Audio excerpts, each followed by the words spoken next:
Welcome along to our Aintree Rewind, where myself and Ruby Walsh will be joined by Patrick Mullins to look back at a couple of races from Aintree.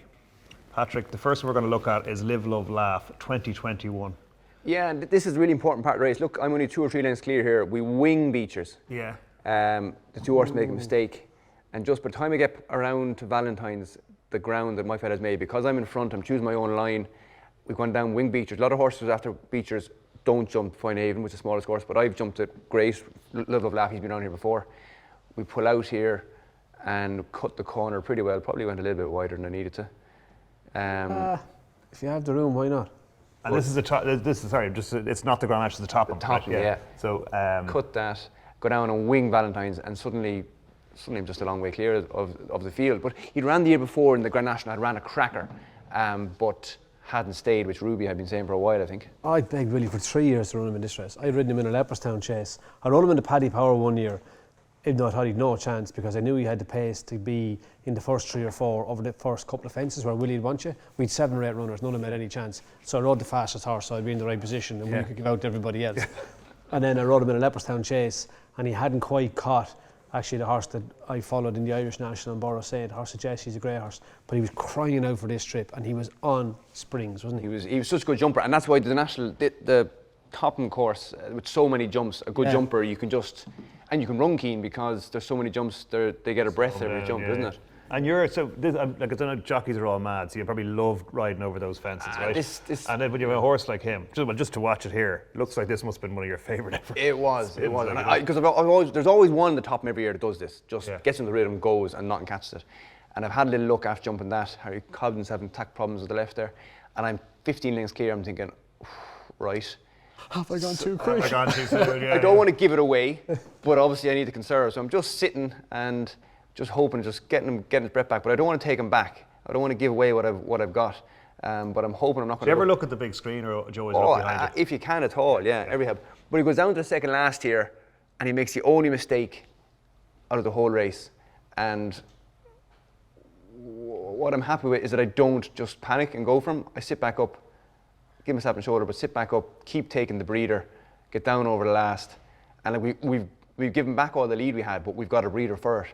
So we jump this well, and then hands and heels, straight to the elbow, direct line, don't pick up your stick, just keep him running straight. Don't pick up your stick till you get to the rail.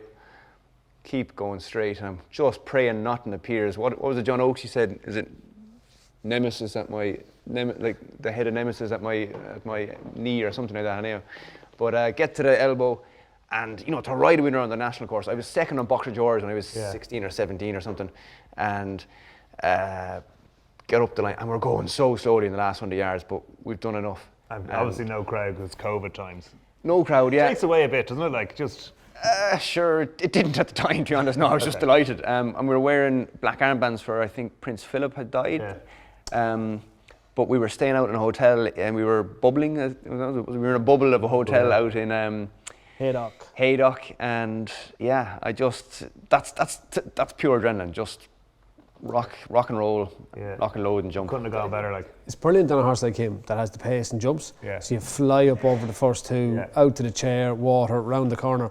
Now, it's not that fun when you're on one 3/4 the way back that's running into the bottom of the fences. The day before I'd ridden Billaway in the Fox Hunter, Inch Foxers, and he hated it. I nearly fell off him at the ditch. I nearly fell off him at the canal turn. And then he got over the last fence and he flew and then got tired, finished 5th. But there was, I really appreciated Livelovelaugh after having ridden Billaway around there. And we never went back with Billaway, because if they don't enjoy it, they don't enjoy it. Just to notice the fence there when you made the mistake, was it 2 out or whatever, you took a lot of the fence. Are those fences actually easier to jump because of all that birch or whatever that comes off it, or is it? Much easier. The spruce is an optical illusion. The core of the fence is only the same height as the middle orange bar. Okay. And it's now Is that the same as a normal fence, or is it? No, it's plastic. It used to be timber. Timber. It's now plastic. Now is that lower than an actual fence? A little bit. I think they're much easier to jump than a lower fence. But they look different. So your horse has to take to it. You need a horse that's clever enough to say, oh, I can jump past the fence, which is what Tiger Roll did. Oh, yeah. I think statistically now you have much better chance of getting around Aintree than you do a normal chase. Yeah. So, okay, we're moving on to Burrows Saint in the Grand Nationals. This is obviously on the Saturday. Same year, still no crowd, still black armbands. Burrows Saint, Ruby won the Irish National 2 years before, is that right? Yeah. on Burrows Saint. So you're obviously going in here with a chance. You must Going be a here little bit excited. You just huge won chance. over the of the Topham course, of the Grand National course. And like Ruby said, confidence is high. So I'm there in the pink, in the colours, smack bang in the middle. Got a great start. Jumped that reasonably well. But the whole thing with this fella was, he was the opposite of Livelovelaugh. He'd just dance and not get high. He never really. He's French. He's French, yeah. So conserving his energy. They do it differently. Livelovelaugh came through the point sphere, so they learned to jump over, whereas the French are much better at teaching them to jump through. So they're quicker jumpers, really. They are, because they have a different variation of fence to what we have. And Burrows Saint was French. When she didn't move, they just taught to do it. Really low, slick, quick.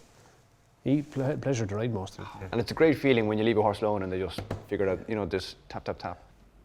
This is a very famous Grand National because Rachel Blackmore won it on Manila Times. Yeah. And I believe you had a little cup of tea and a chat during the race, did you? Well, I was beside her turning away from the stands. I was beside her and I just asked her, how are you getting on? And she was like, I'm actually going pretty well. And I said, oh, me too. And then we just, we went back to the race. But there's a... Is that normal? I'd be chatty in a race. And I would have heard Ruby being quite chatty in a race. Oh, definitely. Yeah.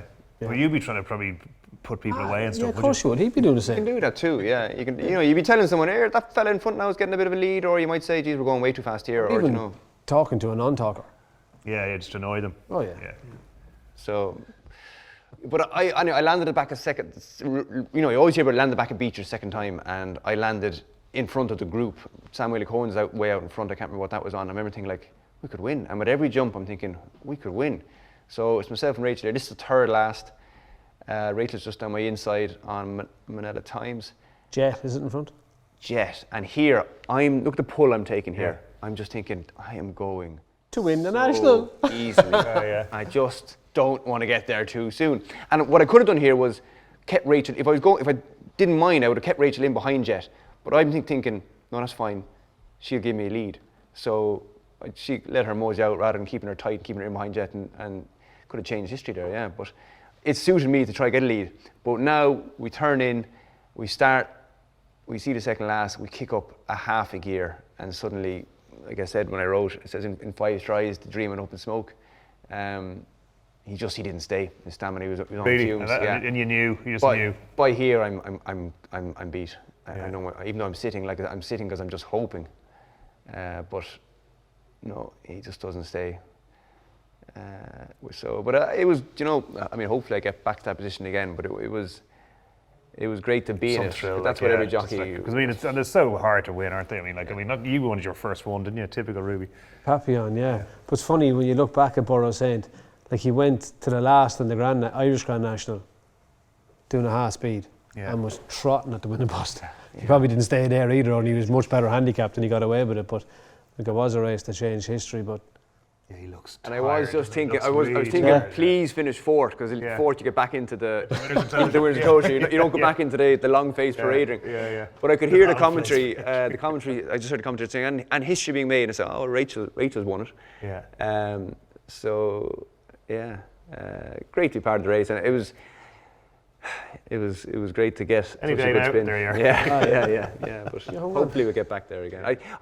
The first year I'd ridden it, I'd fallen at Beecher's. The second year I'd fallen at the chair. The third year I finished last, and the fourth year I finished fourth. So if I get another spin at it, I might. Yeah, you're moving get closer. Moving up the ranks. Might get closer. And at least I've fallen it. I'm actually the first man to get Beecher's bypassed. Got a fall they were doing his gate when the fences were fences. They were still timber. And they just brought in the bypasses, so they had to bypass it on the second. Yeah. So that's my. I have a funny feeling. I remember I was behind you were getting that fall.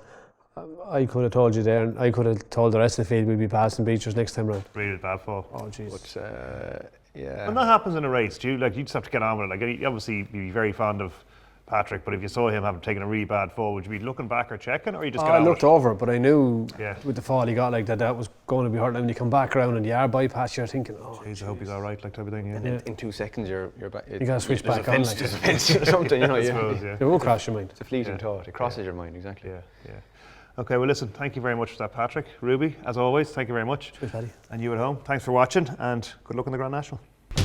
Watch live racing now on racingtv.com.